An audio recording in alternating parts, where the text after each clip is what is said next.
Bora começar o vídeo com aquele tradicional giro de notícias, e a primeira informação é sobre Memphis Depay, que voltou a jogar pelo Corinthians depois de 21 jogos. Ele participou da vitória alvinegra por 1-0 contra o Atlético na Arena da Baixada, e foi justamente por causa do gramado na Arena da Baixada que o Memphis resolveu se posicionar em suas redes sociais. Ele escreveu o seguinte, abre aspas: "A grama artificial mata o jogo. Brasil, quando vocês vão ouvir os jogadores? Interrogação." Memphis não gostou da experiência. Já o Red Bull Bragantino não confirma interesse em Matheus Donelli, goleiro que está afastado do Corinthians há mais ou menos um mês e meio. O jogador foi sugerido ao Bragantino, que ficou de avaliar, mas não avançou. Bora falar agora sobre o Corinthians, mais especificamente de Guinegão, atacante de só 18 anos de idade, que virou herói do Corinthians depois da vitória por 1-0 contra o Atlético Paranaense na noite dessa quarta-feira na Arena da Baixada. Foi do Guinegão o gol corintiano. Atleta que inclusive fez 3 gols nos últimos 3 jogos, já havia balançado as redes do Juventude e também do Vasco da Gama. Importante, o Guinegão ganha apenas R$20 mil por mês. Aí você deve estar pensando, mas não é um salário ruim. Na realidade do futebol, especialmente para um clube como o Corinthians, cuja capacidade de faturamento gira na casa de R$1 bilhão por temporada, esses R$20 mil são dinheiro de pinga. O grande problema é que quando você tem um salário baixo de um atleta, a multa rescisória no Brasil é baixa. Hoje, para tirar o Guinegão, bastam R$40 milhões. O torcedor do Corinthians não precisa se preocupar, até porque o Guinegão, que está desde os 9 anos de idade no Corinthians, não tem nenhuma intenção de trocar o Corinthians por um rival. Diretoria alvinegra, inclusive na última terça-feira, antes da viagem para Curitiba, já havia alinhado uma renovação de contrato com o Gui.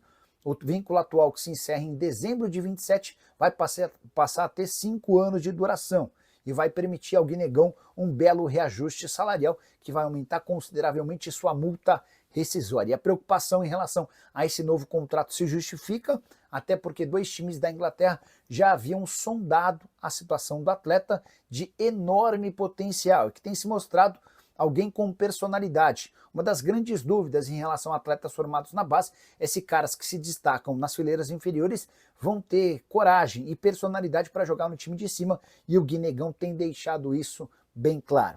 Só para completar o noticiário alvinegro, contar que Rodrigo Garro completou 16 partidas sem balançar as redes. É seu maior jejum com a camisa do Corinthians, se igualando ao da temporada passada de 2024.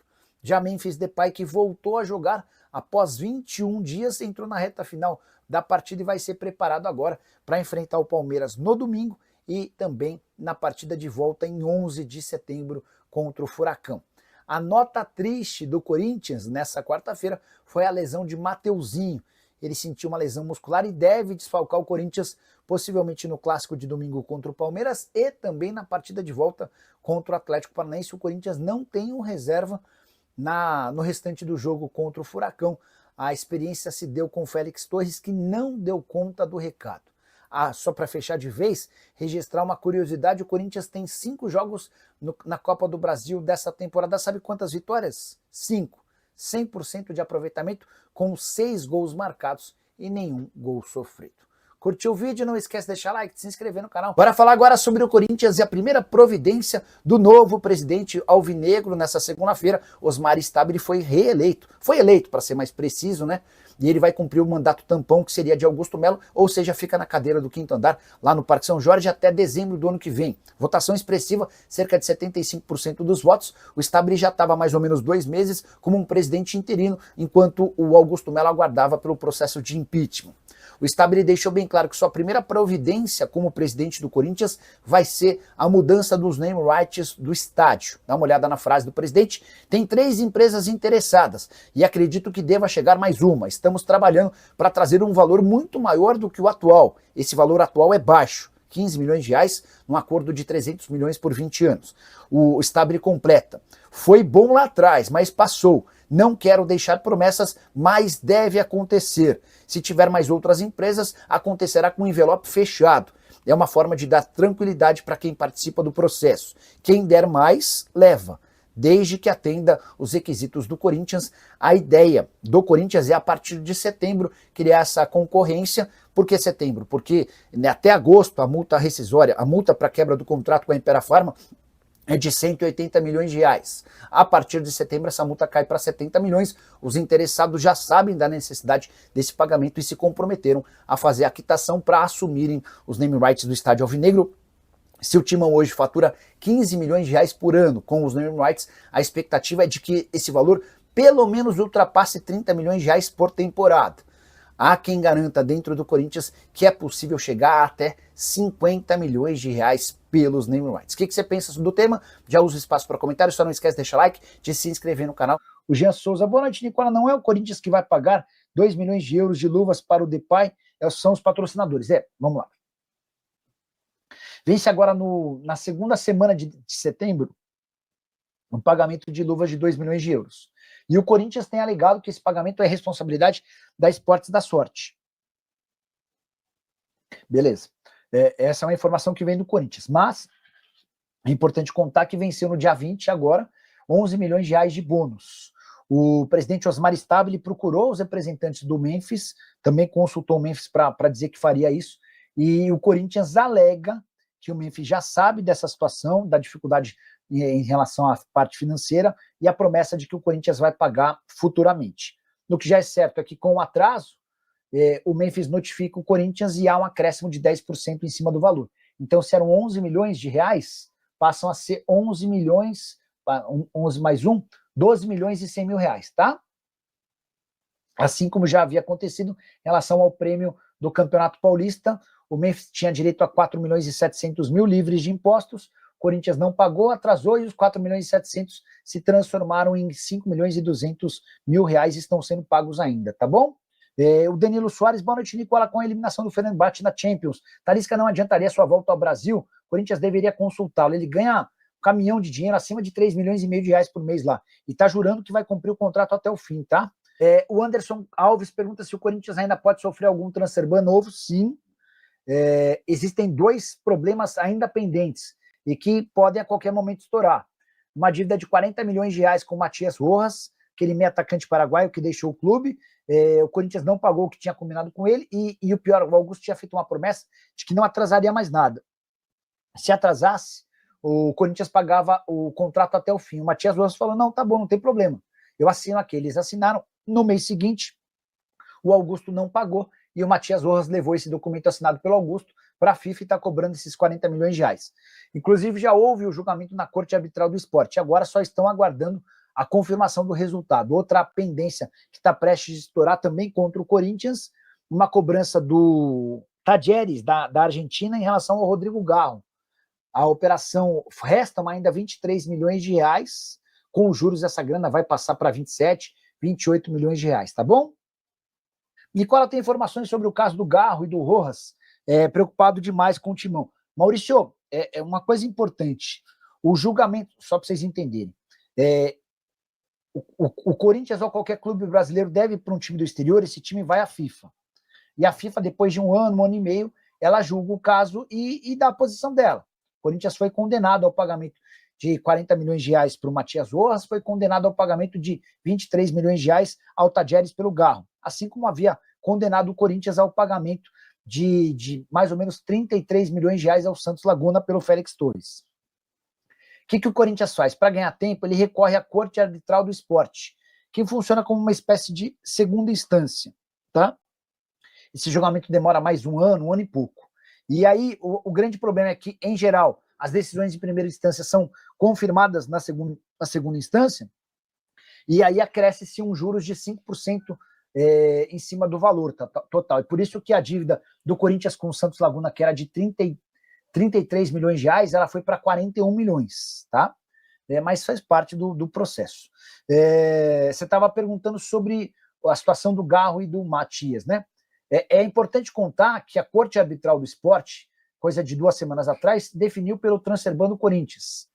Só que o julgamento da Corte Arbitral do Esporte em relação ao Félix Torres, ele aconteceu depois que a Corte Arbitral do Esporte julgou esses 2 primeiros casos envolvendo o Garro e o Matias Rojas. Então ninguém entendeu o porquê de o anúncio do julgamento do Félix Lagunas, do Félix Torres e do Santos Laguna, desse julgamento ter acontecido antes do julgamento do anúncio dos outros 2 julgamentos. Vamos lá. estava vendo o lance aqui e aí me confundi.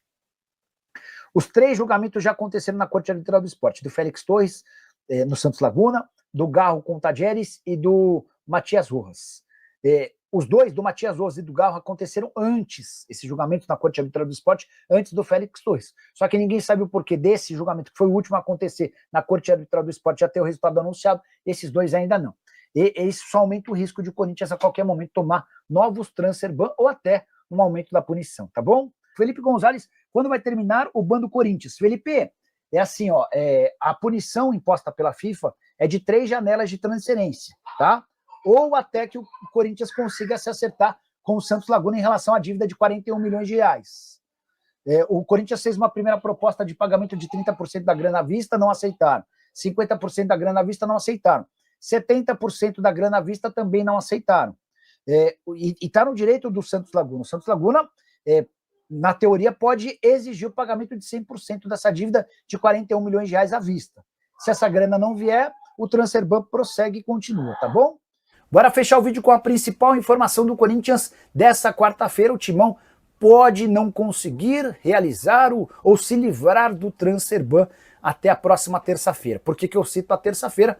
É a data final para a janela de inscrições de atletas. Se o Corinthians não conseguir se livrar daquela dívida de 41 milhões de reais contra o Santos Laguna até terça-feira, não vai adiantar nada avançar em relação à contratação de atletas, porque ele não vai ter autorização da FIFA para registrar esses jogadores. Conversei com 2 fontes muito próximas ao presidente Osmar Stabile nessa quarta-feira e ambas asseguraram que é real o risco de o transfer ban seguir ativo mesmo na semana que vem. O Corinthians já fez 3 propostas diferentes ao Santos Laguna. A última delas com pagamento de 70% do valor à vista. O time mexicano não aceitou. A última esperança do Corinthians é recorrer à FIFA e a FIFA intermediar um acordo com o Santos Laguna. Algo como, pessoal, o Corinthians já chegou a 70%. Aceitem essa condição para que depois o Corinthians parcele o restante. O problema é que o time mexicano anda bem intransigente, especialmente porque alega que fez várias tentativas de comunicação com o presidente Augusto Melo e foi ignorado em todas. Só para completar, o Timão também andou cogitando a possibilidade de antecipação de receitas, mas já desistiu, por exemplo, de ficar com 57 milhões de reais via LFU. Essa grana dependeria de o Corinthians aceitar a prorrogação do contrato com a LFU, a Liga Forte União. O contrato atual termina em 2029, ele precisaria ir para 2030 por exigência da LFU e o Corinthians não aceitou os termos do contrato. Bora falar agora sobre o Corinthians, esse papo de que o Timão pode ter mais 4 reforços ainda na janela de inscrições que se encerra na próxima terça-feira. Vários setoristas do Corinthians têm trabalhado com essa informação de que o Fabinho Soldado quer mais 2 atacantes, um zagueiro e um lateral direito. Eu truco. Só para lembrar que nesse momento o Corinthians nem sequer pode inscrever atletas, ele tenta há pelo menos 2 semanas resolver um impasse com o Santos Laguna de 41 milhões de reais, essa dívida que impede o Corinthians de registrar novos atletas por causa de um transfer ban. Ainda que consiga resolver essa questão nas próximas horas, o Corinthians teria somente até a próxima terça-feira para acertar a contratação desses atletas e registrá-los no boletim informativo diário. Vale a lembrança de que em 8 meses de temporada o Corinthians só conseguiu contratar 2 jogadores, o Angeleri e o Vitinho. Quem vai me garantir que o Corinthians em menos de uma semana vai conseguir contratar outros 4 jogadores, fazer o pagamento desses atletas e ainda inscrevê-los? Posso assegurar que o Corinthians hoje busca pelo menos mais um atacante. Essa é a prioridade do diretor de futebol, Fabinho Soldado, e ele está bastante pressionado, correndo enorme risco de demissão, até por isso precisa mostrar serviço.